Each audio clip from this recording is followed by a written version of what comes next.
Scott along with Dave Campbell. The Eskimos are getting set to take on the Toronto Argonauts, week 1 of the CFL season. But before we talk about the game, just a little geography lesson for you. Make that CFL geography. The CFL schedule says Edmonton at Toronto. You see, let's go here first. This would be the Western Conference. This would be the Eastern Conference.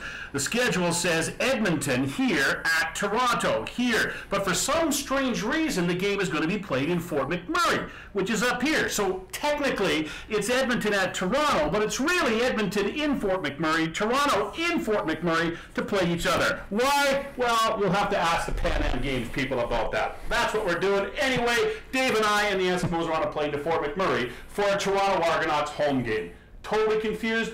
We will tell you. 3 o'clock kickoff, 1:30 for the pregame show right here on 630 CHED. Dave, it'll be fun to start the real games. Absolutely. After 3 weeks of training camp and all the meetings and the 2 days and 2 preseason games, this now counts in the standings for 2 points. And they say in football, this is a sport where the wins mean the most and the games mean the most. So it'll be good to get it going. 2 points on the line for the first time, so both teams will be pretty set to go for this one after training camp. The Eskimos went 2-0 in the preseason. The Argos went 1-1. As we look forward to the game now, it's time for our marquee matchup. We're going to talk about kick returners in this one. First off, for the Argonauts, one of the best ever, and for the Eskimos, Dave, a raw rookie. Absolutely. Let's start with the known. Chad Owens.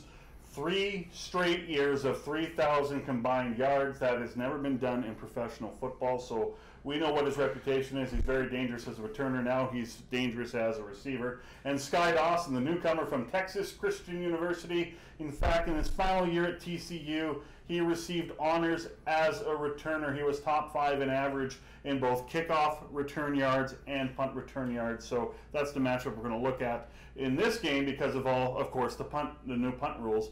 So the punt returners are supposed to figure pretty predominantly. We've been talking a lot about the Eskimos over the last month or so. We know a lot about them. The Argos, not so much. Who are these Argos? Well, there's no Ricky Ray. He's on the 6-game injured list with an injured shoulder, so Trevor Harris will start at quarterback. His second pro start in the Canadian Football League, but he's been around the system for about 4 seasons. And other than that, they got some veterans sprinkled in, but there's not many recognizable names. I'll bring out another name, Henry Josie, who is a former teammate at Missouri of Kendall Lawrence. Henry Josie led the entire NFL preseason in rushing yards last year, so that's a name to look for on the Argos. All right, one thing we do know about the Argos, they're playing a home game in Fort McMurray on Saturday against the Eskimos. We'll be there. We have it for you on 630 CHED, 1:30 for the pregame show, 3 o'clock for the kickoff from Fort Mac.